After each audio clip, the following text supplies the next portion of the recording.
this time yesterday, I mean, we had lines of people that were probably a couple hundred people deep. Right now, we don't have anyone. In fact, we arrived at about 3:15. When we got here, there was a group of maybe about 50, a couple groups combined, about 50 people total. That was several hours ago. We haven't seen anyone come since. So it has been a very quiet morning. Of course, a lot of people still wondering, are there more people out there that could be coming? And this kind of surge, how long is that going to continue? So that's definitely something that is on the minds of leaders here in Yuma, in this part of Arizona. In the meantime, I've been getting a lot of questions about what it's been like here this week. Obviously, as we mentioned, it was a lot busier yesterday and for the rest of this week, but we wanted to give you an inside look at what people here are facing. For so many of them, their journeys are long, complicated, and in many cases, dangerous. In the cover of darkness, they walk through the rugged desert.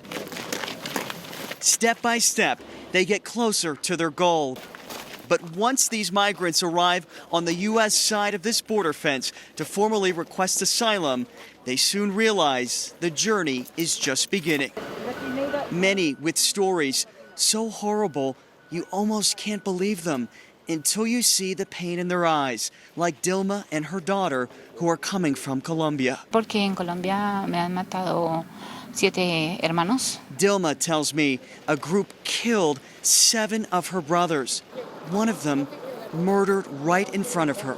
Cuando te tocan el timbre de tu puerta, cuando sales a la calle, tú no sabes quién está afuera.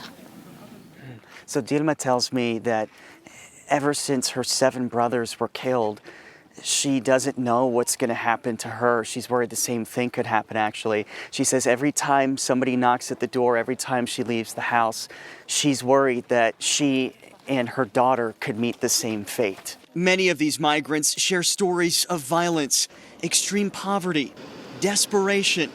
Each day this week, Yuma County Supervisor Jonathan Lyons tells me they've seen 1,000 people cross in this very spot. He says usually that number is around 300. It's surreal to live this each and every day and to see the numbers escalate as they are. Lyons tells me he's worried the surge of migrants is diverting the focus away from actually patrolling the border. But that's not all he's worried about. The other concern that they have right now is that there are no resources for a lot of these people.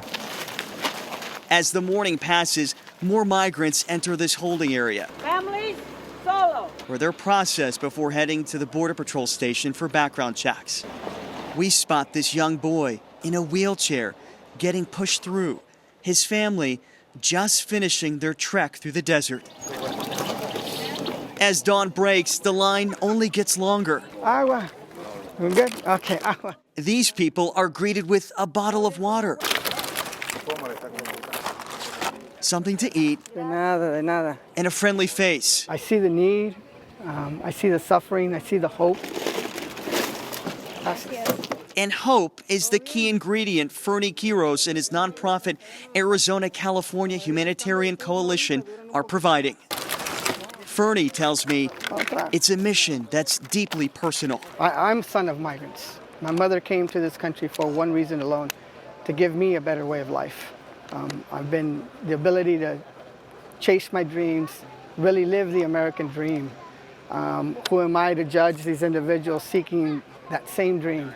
I see my mother's eyes in these individuals and the struggle. To them, the American dream is still alive and vibrant. A powerful message there from Fernie. I actually just spoke with him a short time ago. He's been doing this for almost 2 years and is out here almost every single day. I was curious what he makes of it being so quiet this morning, and he said that, this is something they've been seeing now for 2 years, and he feels like the rest of the world is now just paying attention to it, but this is something he's really been living for quite some time. He says sometimes it really is hit or miss, and he's wondering if maybe people are being held back in Mexico for some reason. There's just so many unknowns and what ifs, and again, that is what is so puzzling to officials, is because they have to brace for anything. Speaking of having to brace for anything, when we talk about shelters that people go to, the infrastructure just is not here in Yuma. As someone who lived here and worked here, I can tell you they need all the help they can get. So coming up in our 8 o'clock hour, we're going to show you one place that has really stepped up to take action for Border Patrol and also the migrants who are coming here to try to request asylum. So you'll see that story coming up in our next hour, guys.